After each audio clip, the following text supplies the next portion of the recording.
Here's Roy Masters. He is a master hypnotist, but has had a foundation called the Foundation of Human Understanding. His 80s broadcasts are very interesting. I can't say I believe in him all the way, but a lot of what he says is very strange and very true. He was also into physics.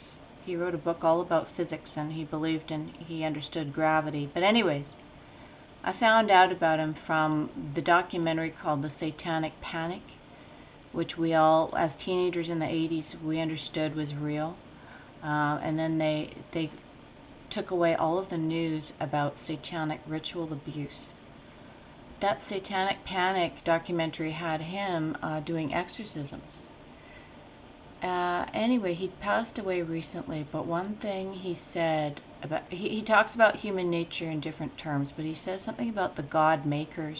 You don't just have the God, you have the God makers. These are the problem, and I do believe, after knowing a little bit about addiction and recovery, that it's the enablers that are always the impediments to success, because as long as you have enablers enabling an addict, that addict is never really going to seek help or hit bottom or probably find the strength within themselves to wake up and smell the coffee. So it's the enablers. Now back to enabling, I'd like to think about how, if you watch an old movie like from the early 80s, they might be showing a classroom talking about statistics in China and saying how, their population is so huge, at a certain time, 10 years, 20 years down the road, it'll grow to be this big. So they were obsessed with the population number in China. Now these same bleeding heart liberals, environmentalists, Maoist communists of the West loved the fact that there was a lot of Chinese getting murdered under the communist regime. And then, of course, they implemented the one-child policy. But these people are pale-faced with forked tongue. This is what the Native Americans understood, because out of one hand, they talk about overpopulation, but then when they looked at it as though they saw dollar signs instead of humans. They said, hey, wait a minute, there's billions in China. Chinese people, when they buy something, they have a generous spirit. So let's get these people some money in their hands and sell them the world and exploit them. So this is what you call a Frankenstein, because they made a monster out of people by hurting them. And karma is not going to end well for anybody who doesn't just come up and say the truth. We don't need this soft sell. We need the truth. Be honest.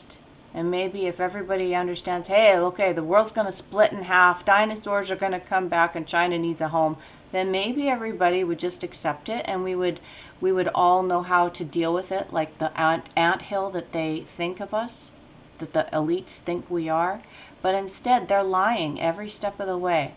They're just trying to make it so that they think we're fools. And it's going to bite them in the back, because they've already shit in their own nest, and now the anthill is not even a functioning ant farm.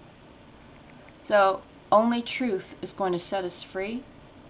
Only Jesus has got the ways, and only America, in the second outpouring of the Holy Spirit was the music in the early 80s, because that's where the pulpits began, is in our lyrics and our music. That's like the fiery pulpits that were taken away. It's that 80s music. Paul Davis.